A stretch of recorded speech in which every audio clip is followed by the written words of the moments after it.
Good morning and welcome back student. I hope कि हम आपको जो वीडियोज़ यहाँ से भेज रहे हैं वो आप अच्छे से घर पे प्रिपरेशन कर रहे हैं उसके थ्रू, और जो PDF वर्क आपको फेसबुक में फिलअप करने के लिए दिया हुआ है वो भी आप अच्छे से फिलअप कर रहे होंगे और प्रिपरेशन भी अपनी कंटिन्यू रखी होगी आपने। तो आइए आज SS standard 8 chapter number 2 what is around अस, आज का जो हमारा चैप्टर है वो बेसिकली ज्योग्राफी का चैप्टर। अगर हम बात करें कि व्हाट इज़ अराउंड अस, ये हमारा मेन एक टॉपिक भी है और आपसे एक क्वेश्चन भी किया हुआ है। देखिए अगर आप देखेंगे यहाँ पर तो लास्ट में क्वेश्चन मार्क किया हुआ है, मतलब कि आपसे सवाल पूछा हुआ है। They are asking you that what is around us, मतलब कि हमारे आसपास क्या है। चलिए ये आज समझेंगे हम इस वीडियो में। वीडियो स्टार्ट करने से पहले आप अपनी फेसबुक और पेन अपने पास ही रखें, जिससे कि IMP नोट्स जो हम बीच में लिखते हैं वो आप वीडियो पॉज करके लिख पाएंगे, और अगर कोई हार्ड वर्ड्स आता है बीच में तो आप उसको नोट डाउन कर सकते हैं। तो let's start our second chapter standard 8 SS chapter number 2 what is around अस।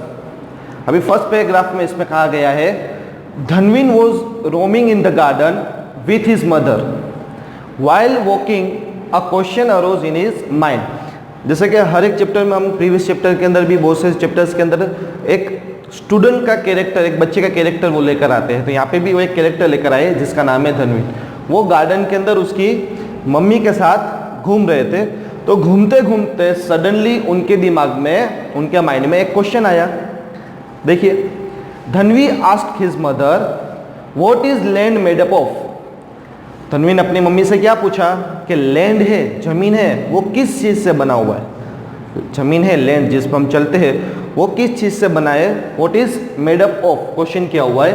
तो मदर रिप्लाइड, उनकी मम्मी ने आंसर देते हुए कहा do you see the sun every day. Yes, do you see the sun every day. Mummy ने उसके सामने question किया। कभी कभार क्या होता है, आंसर नहीं आपके पास से लाने के लिए हमें खुद को आपको क्वेश्चन करना पड़ता है, तो उन्होंने उन्हीं को पास में धनवी को क्वेश्चन करते हुए पूछा do you see the sun every day. The sun too has a family which is known as solar family. उनको क्या कहा कि आप जो सूरज देख रहे हैं उस सूरज की भी एक फैमिली होती है। जैसे कि हमको पता है जुपिटर है, मार्स है, ये पूरा एक जो सर्कल के अंदर जाता है वो सामने उसके, तो उनकी खुद की फैमिली है। तो उन फैमिली को क्या कहा गया है, solar family. Solar family. Our earth is one of the member of the solar family. हमारा अर्थ है वो भी उस सोलर फैमिली का एक मेंबर है। The most important point is that only the earth among all the members of the solar family has got the suitable temperature, water and air to sustain living beings. अभी यहाँ उनको समझाते हुए क्या कहा कि ये जो सोलर फैमिली है उसके अंदर अर्थ ही एक ऐसा प्लैनेट है जिसके अंदर रहने लायक टेम्परेचर है, सुटेबल टेम्परेचर है, जहाँ पे कोई लिविंग थिंग है वो जी सकते हैं। बाकी जो प्लैनेट्स है उस पर सुटेबल टेम्परेचर नहीं है, यहाँ पे लिविंग थिंग्स नहीं रह सकते। अब जीने के लिए हमें मेन दो चीज़ कौन सी चाहिए, तो लास्ट आपको लास्ट लाइन में कहा गया है वाटर एंड एयर, पानी और हवा। ये दो चीज़ खास इंपॉर्टेंट है, ये आपको भी पता है, फिर भी एक बार हम यहाँ पे बता देते हैं कि ये दो चीज़ें वो काफ़ी ज़रूरी है लाइफ जीने के लिए। आगे कंटिन्यू करते हुए देखेंगे हम जी second paragraph. Generally it is believe that a part of a sun which has been detach from the sun after the collision is earth. अभी यहाँ पे फर्स्ट लाइन के अंदर आप ये लिख सकते हैं आपकी फेसबुक के अंदर एक पॉइंट के मुताबिक।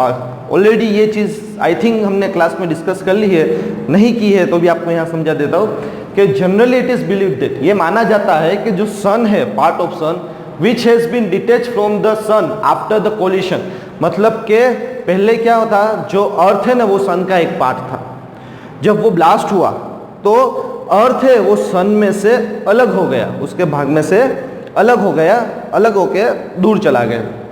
अर्थ की बात हो रही है यहाँ, अर्थ को कह रहे हैं कि सन का एक पार्ट है, तो जब ब्लास्ट हुआ तो उसमें से सन में से वो एक टुकड़ा बाहर निकल आया।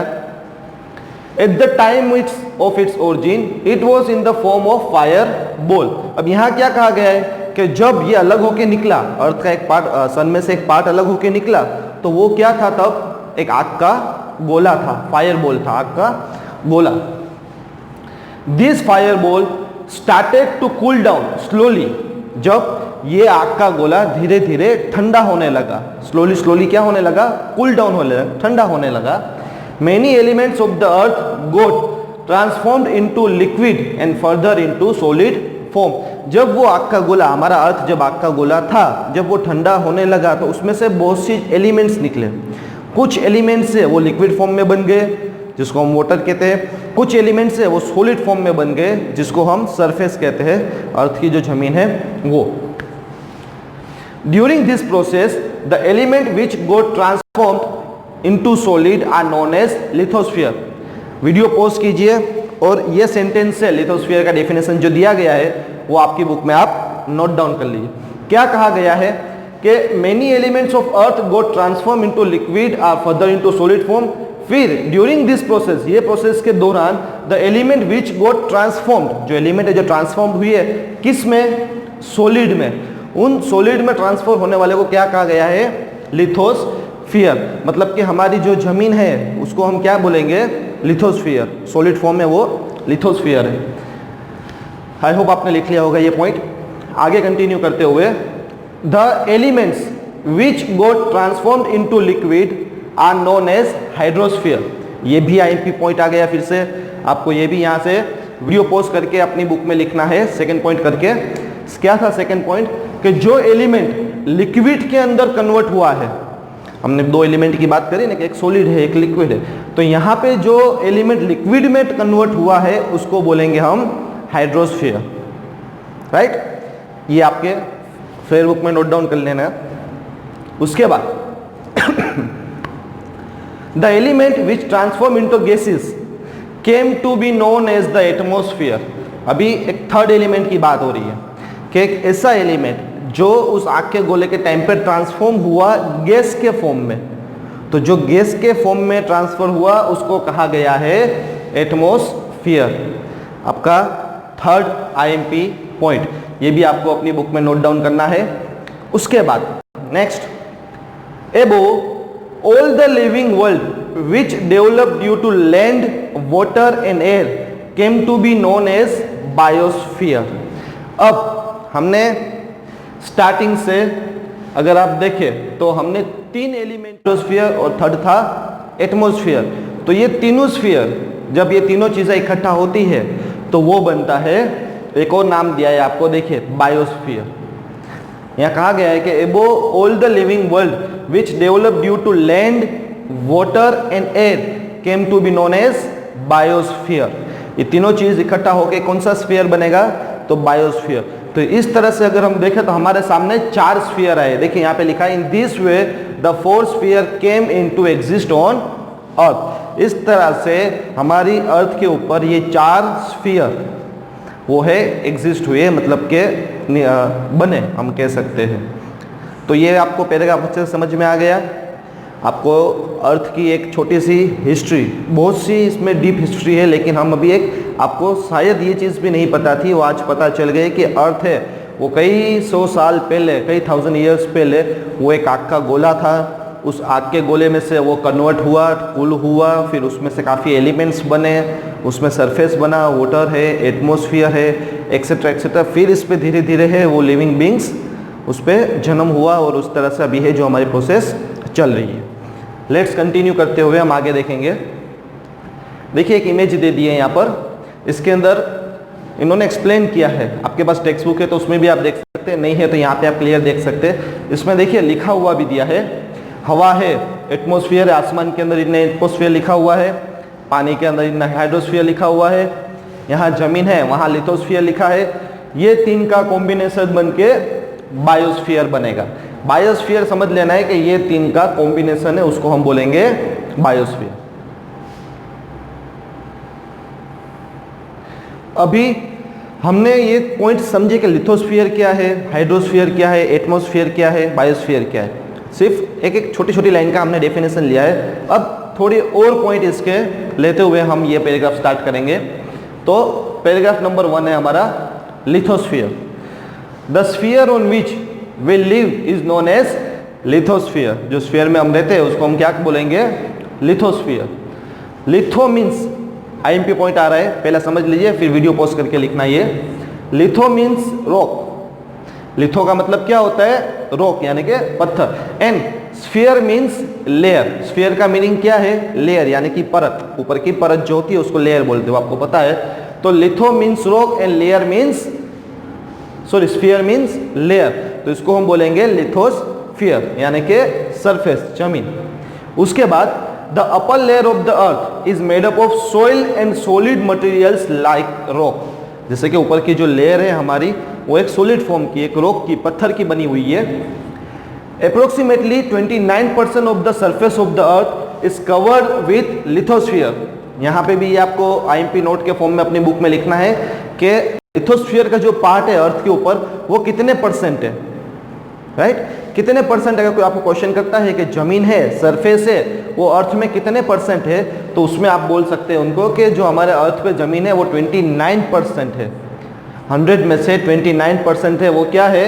लिथोस्फीयर यानी कि जमीन है, सरफेस है। उसी तरह से आगे देखिए, this layer is almost 64 kilometre to 100 kilometre thick. अभी आपके दिमाग में आएगा कि सर 64 किलोमीटर 100 किलोमीटर थिक कैसे कह रहे? मतलब कि आपको जैसे रास्ता है यहाँ से जूनागढ़ जाना है तो लिखते हैं 60 किलोमीटर जूनागढ़ लिखा हुआ है, तो आप एक वे में जा रहे हैं। यहाँ कौन से वे में जाना है? यहाँ आपको ऊपर से नीचे जाना है यानी कि जमीन के अंदर जाना है। जमीन के अंदर की सरफेस कितनी है वो उसका डेफिनेशन दिया है। ये भी आपको अपनी फेसबुक के अंदर नोट डाउन कर सकते हैं कि जमीन की जो लेयर है वो ऑलमोस्ट कितनी है? 64 किलोमीटर टू 100 किलोमीटर थिक। अभी एक और डाउट दिमाग में क्रिएट होगा कि सर जमीन है वो सब में एक जगह जितनी थिक क्यों नहीं है? यहाँ पे 64 टू 100 क्यों कहा गया है?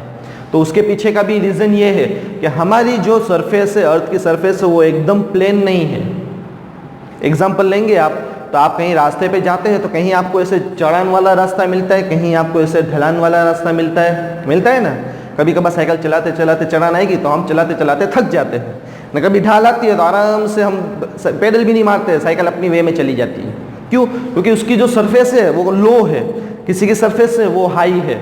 तो इसी तरह से जो सरफेस हाई है वहाँ पे उसकी थिकनेस की किलोमीटर है वो बढ़ जाएगी, जहाँ जो सरफेस लो है उसकी जो किलोमीटर है वो कम हो जाएगी।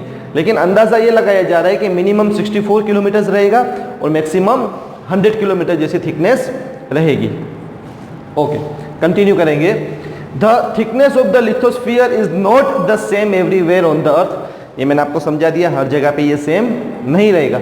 Similarly the interior and exterior do not have a identical physical feature. ये इंटीरियर और एक्सटीरियर हमारे 5th स्टैंडर्ड में हम आ गया था। अर्थ के अंदर का जो पार्ट है, जमीन के अंदर का जो पार्ट है, इसको हमने इंटीरियर कहा गया था। मैंने आपको एक्सप्लेन अच्छे से किया हुआ था। आई होप आपको ये बात याद रहेगी, इंटीरियर एक्सटीरियर की, अर्थ के अंदर के सरफेस की बात हो रही है। It is mostly made up of substance like soil and rock. ये किस चीज से बना है? जमीन के अंदर की सरफेस कैसी है? तो कि मिट्टी और पत्थर, सॉइल एंड रॉक सरफेस का बना हुआ होता है। तो ओके स्टूडेंट, आज का शुरुआत हम इतनी ही रखेंगे। जो आईएमपी पॉइंट्स मैंने आपको लिखवाए हैं वो आपको आप लोग आई होप लिख तो लिए होंगे, बट उसको थोड़ा मेमोराइज करना, क्योंकि ये जो है जैसे कि ये सरफेस वाली बात है, ये परसेंटेज वाली बात है, तो ये जब देखा जाए तो ये जनरल नॉलेज टाइप जैसा रहता है कि हमें पता होना चाहिए कि हमारा जो अर्थ है वो कैसे बना, उसकी सरफेस कितनी है, अगर डीप कितना है। तो ये थोड़ा जो जनरल नॉलेज है ना, ये हमारे पास होना चाहिए। ये इसलिए मत लिखना कि सर एग्जाम में पूछेंगे या इससे हमको मार्क्स मिलेंगे, ये इसलिए याद करो कि ये आपका नॉलेज बढ़ाएगा। ऐसे एक ऐसा सब्जेक्ट है जो आपको स्टडी के अंदर, आपको स्कूल में तो काम रहेगा ही, लेकिन आगे स्कूल के बाद भी ये लाइफ टाइम आपको काम आएगा। तो ऐसे अपना नॉलेज बढ़ाने के लिए इसको प्रिपेयर करना, ना कि रट्टा मारने के लिए और ना ही अपनी फेसबुक भरने के लिए। सर बोलते हैं तो लिख लो, लिखना है, लेकिन साथ साथ में आपको प्रिपरेशन भी करना है और इसको मेमोराइज भी रखना है। फिर ऐसा होता है कि चलो 8th खत्म हो गया, 7th खत्म हो गया, अभी वो चीज़ को हम भूल गए। भूलना नहीं है। बहुत से ऐसे पॉइंट है जो आपको लाइफ टाइम के लिए काम आ सकते हैं, आपका नॉलेज बढ़ाने के लिए, आपको आगे भी यूजफुल हो सकता है। तो मैं उम्मीद करता हूँ कि आपको ये वीडियो इतना समझ में आ गया होगा। आपको जो वर्क दिया है वो वर्क आप अच्छे से करेंगे और जो मैं आपको PDF भेजूँगा वो PDF भी आप अपने फेसबुक में फिलअप कर लेंगे। तो घर पे रहिए, सेफ रहिए और स्टडी अपनी कंटिन्यू रखिए। Thank you, have a nice day.